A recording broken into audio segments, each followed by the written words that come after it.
You're listening to On the Mones, where we have conversations about hormones, midlife, and the moments that make us wonder, is it just me? I'm Kate. I'm a 48-year-old pharmacist and newly minted perimenopausal oversharer. This is where we talk openly about the changes we aren't prepared for, so we never have to feel alone in them again. I acknowledge the Camaragal people of the Eora Nation, the traditional custodians of the land which I am recording today. I pay my respects to elders past and present, and I extend that respect to all Aboriginal and Torres Strait Islander peoples listening. Always was, always will be Aboriginal land.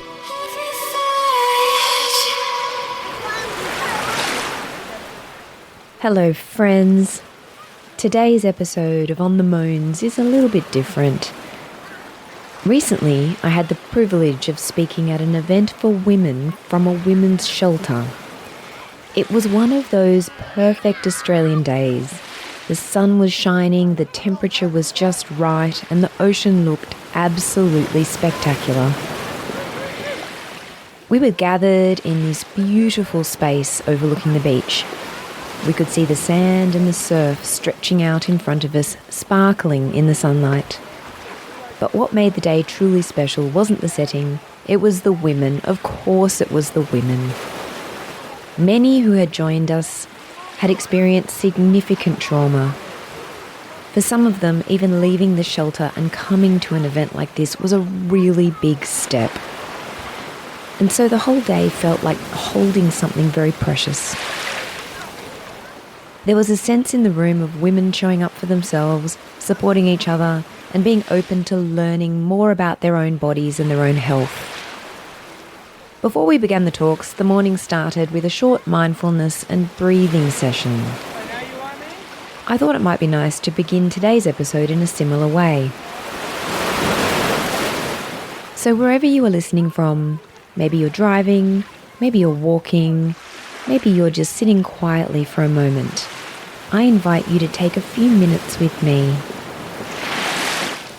As I record this, I'm sitting at the beach. You can hear the ocean in the background, waves rolling in and out, that steady rhythm of the water. There are people chatting nearby, a few seabirds calling overhead, and the occasional burst of laughter drifting across the sand as people splash in the water.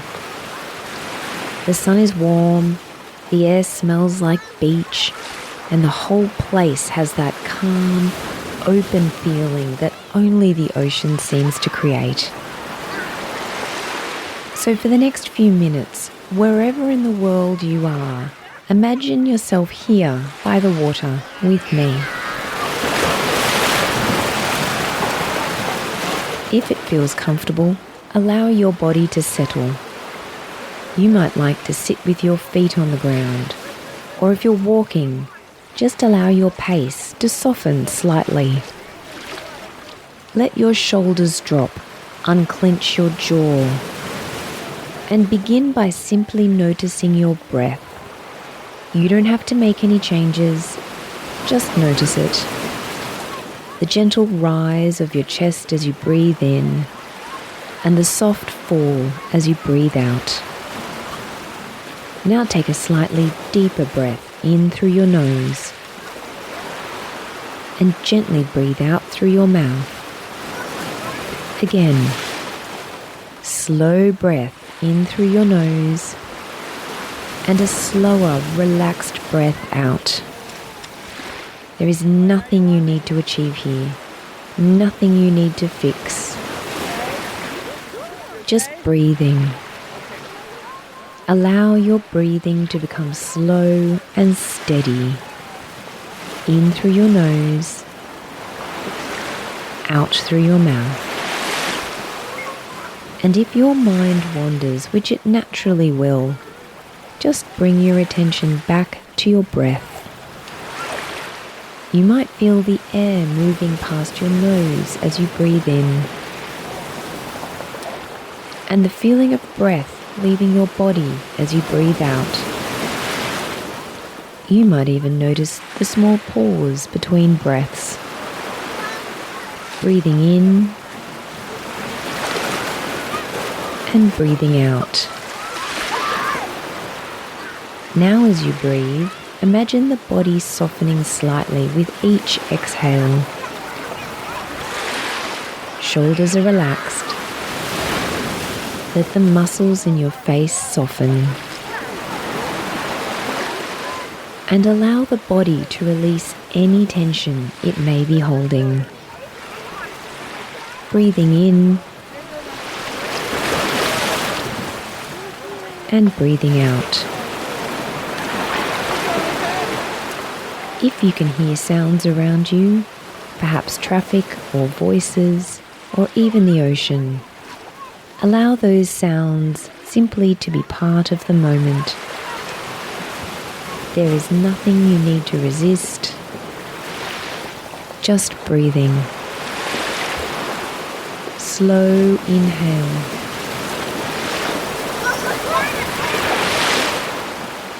And a slower exhale.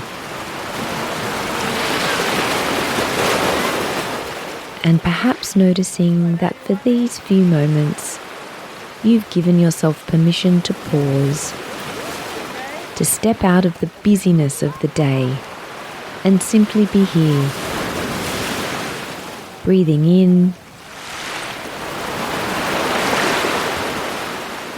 and breathing out. And when you feel ready, allow your breathing to return to its natural rhythm. Maybe roll your shoulders slightly. Bring your awareness back to wherever you are. And we'll begin today's conversation.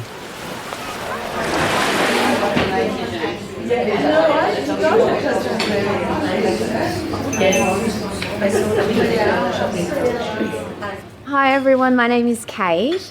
I'm a pharmacist by trade, but recently I started my own dive into the menopause space. I am 48 and as I said, I've been working as a pharmacist for 25 years, but I was surprised by my lack of knowledge in this area. And as I started speaking with my girlfriends who are all similar age, I was surprised by how little they really understood. So I started to really educate myself and I'm just happy to be here to share it with you beautiful ladies today. I've made a few notes, so I'll just be glancing down to make sure I don't forget anything. I guess what I noticed within myself but also amongst my friends was that it was a slow decline in how we were perceiving ourselves. So I would be a pretty resilient person, I thought, and then occasionally just feel overwhelmed with anxiety for no reason, no good reason. Nothing had changed, or perhaps I was more teary than I used to be, or just cognitively I wasn't as well put together, I felt.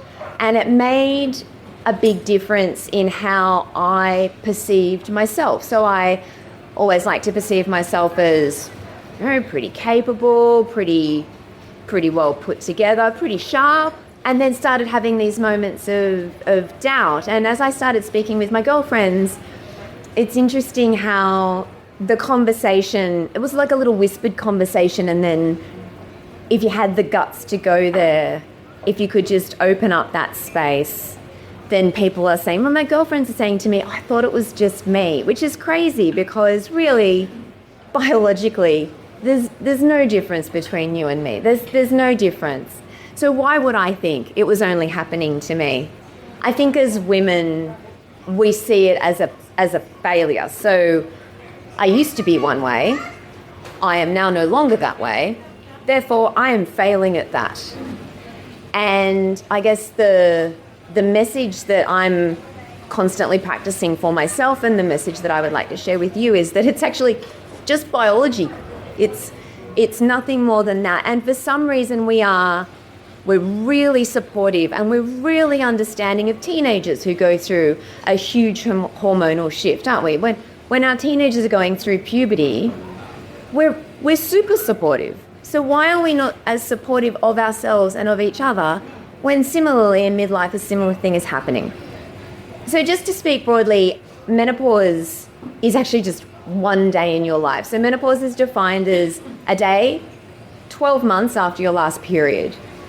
But the period before that, which can be up to 10 years, we call perimenopause, which just means around that age, like around that time. The average age of menopause in Australia is 50.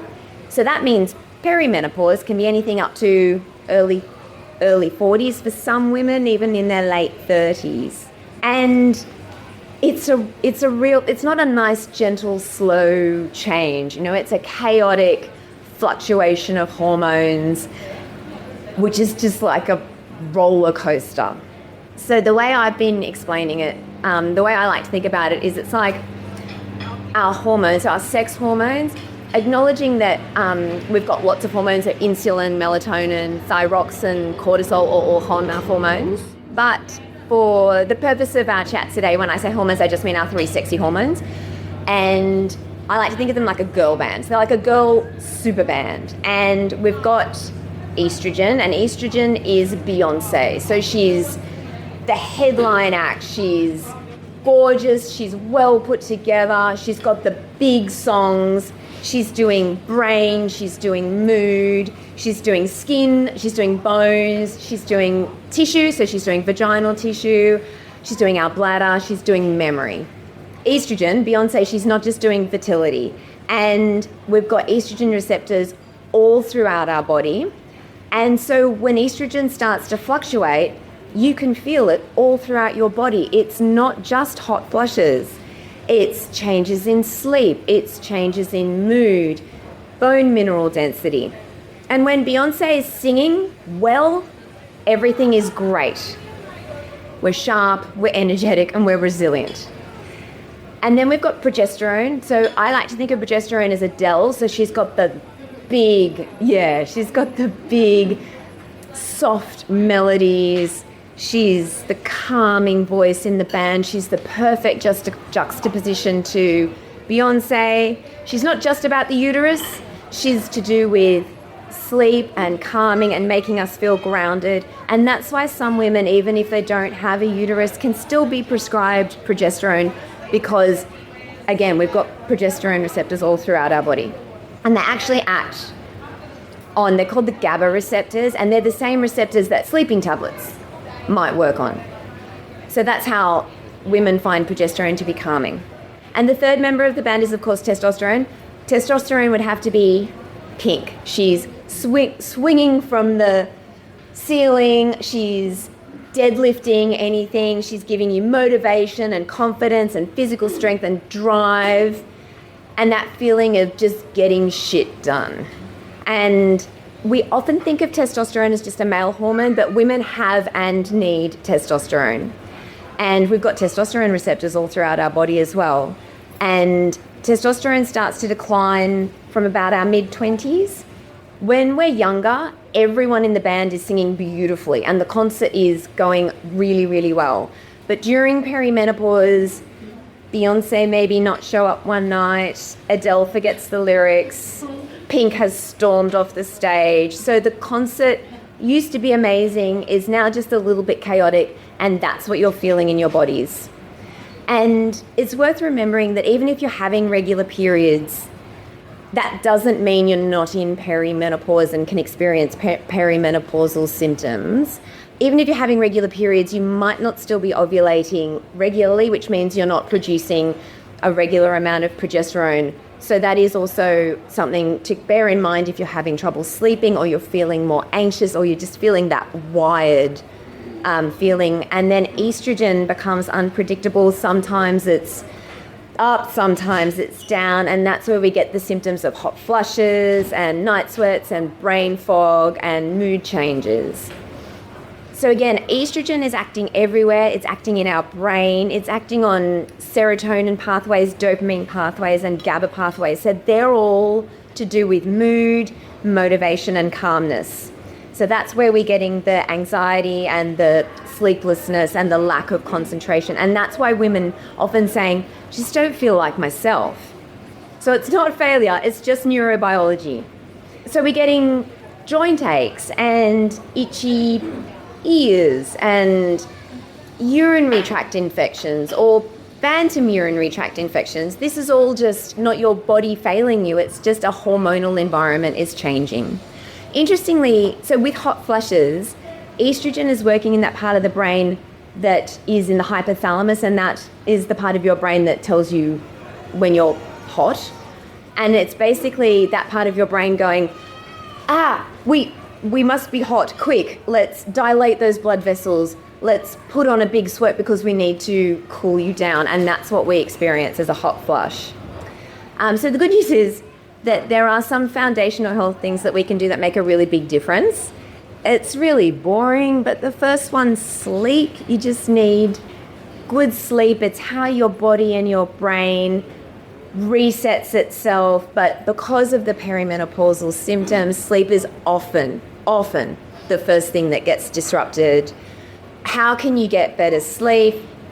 Simple things. Morning sunlight is really critical in setting that circadian rhythm, keeping a fairly regular bedtime, and also reducing alcohol in the evening.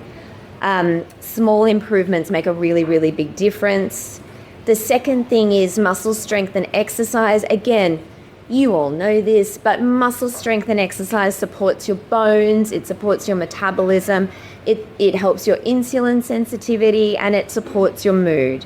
So strength training in menopause doesn't necessarily mean lifting really heavy weights, although heavy weights does put extra stress on your spine and your muscles, which makes them stronger. I did read a study where they divided, I think it was 75 people into groups of 3. They were all over 65.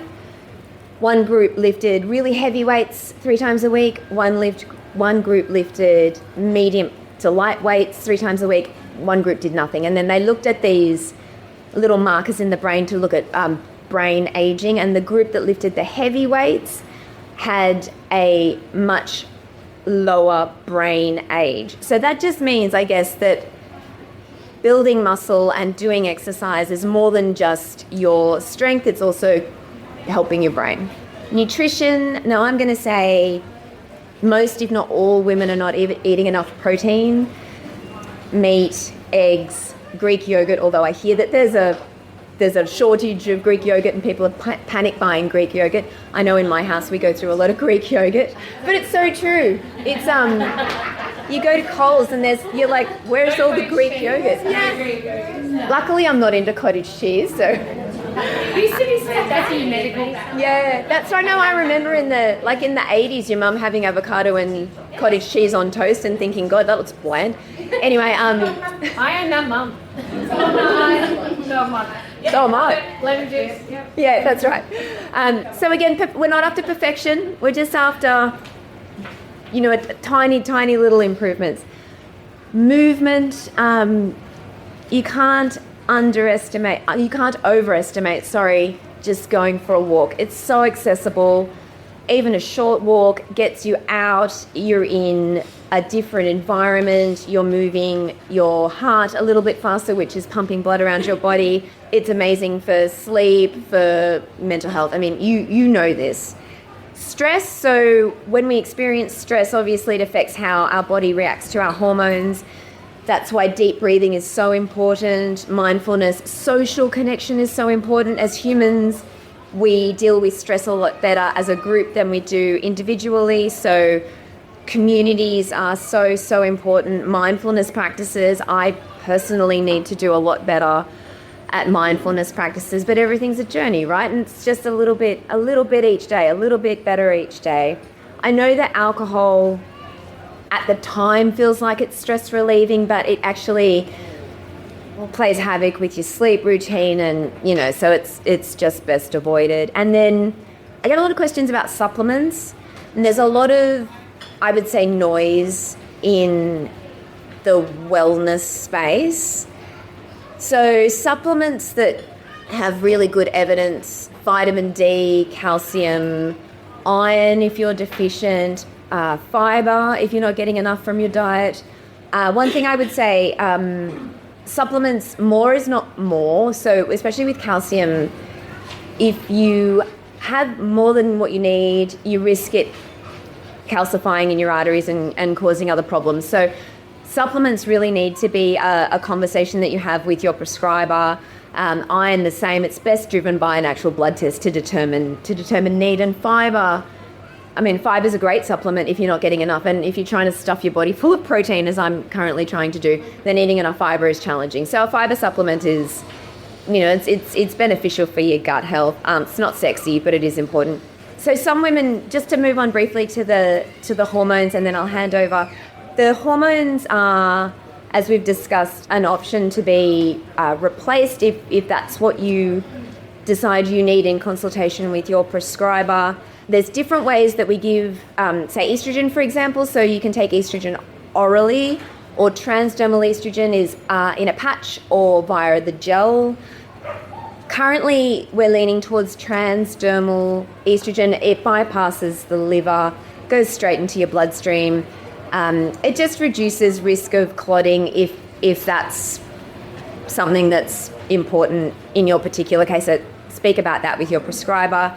Progesterone, if you have a uterus and you're on estrogen, then you will need progesterone. Otherwise, you just build up that lining because estrogen hasn't got anything to tell it not to do that. You can take oral and you can have it as an intrauterine device, and there's also pessary. So there's lots and lots and lots of options that can be tailored to your specific situation. A quick word on testosterone. So testosterone is not covered by the PBS. Again, it's indicated for a very specific reason, and it's best discussed with a prescriber who knows a lot about menopause and midlife, but it's absolutely an option for some people. And then just a quick word on breast health. So breast health is now being talked about in terms of, so you're not looking for a lump, you're not looking for a cancer. You are just getting to know what is normal for you, so that then I'm the first one who can realize if something isn't right. And we're just talking shape or dimpling or feel, of course, or nipple discharge, anything like that is a reason to go and speak with your prescriber. And of course, regular mammograms are absolutely important. Thank you. Thank you.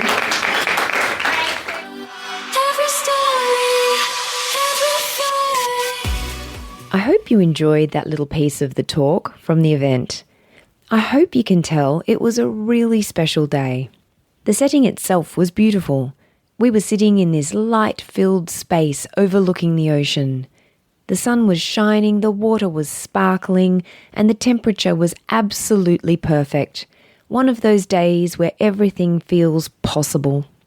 Starting the morning together with some breathwork and mindfulness, just taking a few minutes to slow down, breathe, and arrive in the space, which felt particularly meaningful because the women attending today were from a women's shelter, and for some of them, even leaving the shelter and coming to an event takes courage.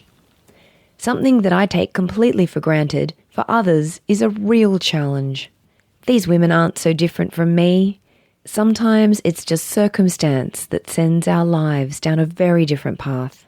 So the atmosphere in the room was incredibly respectful and supportive. And it felt like a real privilege to be invited into that space and to spend time with them talking about hormones, midlife, and understanding what's happening in our bodies. Because many women go through these changes and think something is wrong with them. So many women are dismissed, when really it's biology. And the more we understand about our bodies, the more power we have to make informed decisions about our health. And speaking of hormones, I'll be honest with you, just before recording this outro, I was scrolling through Instagram, which is always a slightly dangerous activity, and I came across one of those videos where a group of people sit in a room and a whole bunch of rescue dogs are released, and the dogs go around and choose their human. And I'm not kidding. I was sitting there absolutely in floods of tears, watching these dogs slowly walk up to someone and decide that was going to be their person, which is probably a very on-brand emotional moment for someone talking about perimenopause and hormones. Because if there's one thing many women notice in midlife, it's that the emotional dial can get a little turned up, crying at emails, crying at ads, crying at dogs choosing their humans on Instagram. And while it can feel sometimes a little bit ridiculous, it's also part of the biology of this transition. Hormones influence our brains, our emotions, and the way we experience the world.